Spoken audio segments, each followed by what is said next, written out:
Feeling retro. Hey, welcome back retro lovers. Today we're taking a look at the futuristic in appearance, incredibly smart and cool looking Pioneer radio receiver, CD player and amplifier HiFi system, the XC-L5. This HiFi was made in 1999 in the UK, and with its solid and robust feel when you interact with the buttons on the front panel, it feels incredibly well made. Feels like this is a machine that is going to last. We'll take a look at the cool futuristic display in a moment, and it's always a risk as there are more moving parts, and the more moving parts that you have, the more that there is to go wrong eventually. But the fact that after 20 years this display still works flawlessly along with the rest of the system suggests to me that this machine has been built to be used and to last. And at 290mm wide, 99mm tall, 277mm deep, it's a compact, slimline, and I think an incredibly cool design. The elevated display makes this HiFi stand an extra 10 centimeters from the ground, which makes it stand about as tall as the speakers, so wouldn't have been too much of a concern if this was on a bookshelf with another bookshelf above. Let's get the machine powered on. We've got the standby button here, the red light's telling us it's plugged in, and as soon as you hit the power button you get that really cool raised display. If you power down, the display takes itself down as well. Just brilliant. Above that we've got a small square aux button, allows us to switch the function, and next to that we've got the tuner button which allows us to change the function again. And on the display here we've got the 4 playback options. They're also on the remote control here with the direct play buttons. We've got the option to play CD, tape cassette, the tuner or the auxiliary. The old Pioneer models come in this unusual little case, which is pretty cool if it's resting, but I do find that quite often I do that by accident. Not bad on this table, but if you stood up on a hard surface, a little bit dangerous. On the top here we've got 2 buttons. Let me take you in to get a closer look. We've got the option to have the display down, and you can pause that, allowing you to have it at different elevations. We can have it all the way up. The CD tray here is a 1-disc tray. We can open it here and we can pop a CD in. Just next to the CD tray we've got the track skip backwards and forwards, and we've got the stop button, and over on the right hand side we've got the play and pause. Above that we've got the volume down and the volume up. And let's listen to track 8.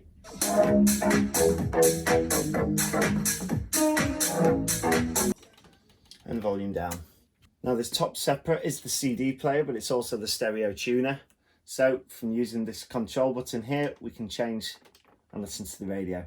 Underneath we've got the separate, which is the tape deck. Again, similar to the CD, a simple and single tape deck player, and we can hit the open button there. The tape lays flat in here and close. Quite cool that that's got a motor that closes it. Quite often on tape decks you have to push it closed manually. I like that can take it in at the push of a button. Next to the close button we've got the direction and the play buttons, so let's press play.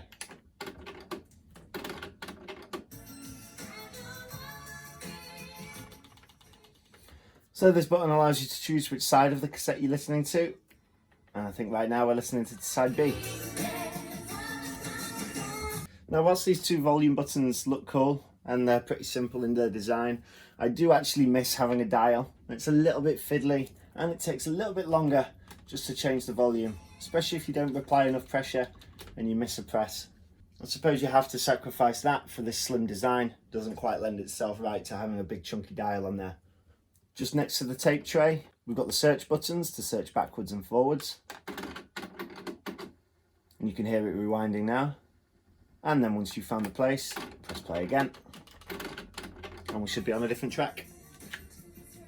Over on the other side here you've got some of the record functions. You can record or you can pause. You would be able to record from the CD or you'd be able to record from the radio as well, because we've got the 2 separates linked up here. Just next to that we have the ASES button, which stands for Auto Synchro Editing System, which makes recording CDs, including those with VMA or MP3 audio files, automatic. It also makes sure that a CD track isn't spread over 2 sides of a tape. Once this button's pressed, if the tape runs out midway through a CD track, the same track is automatically recorded from the beginning again onto the other side.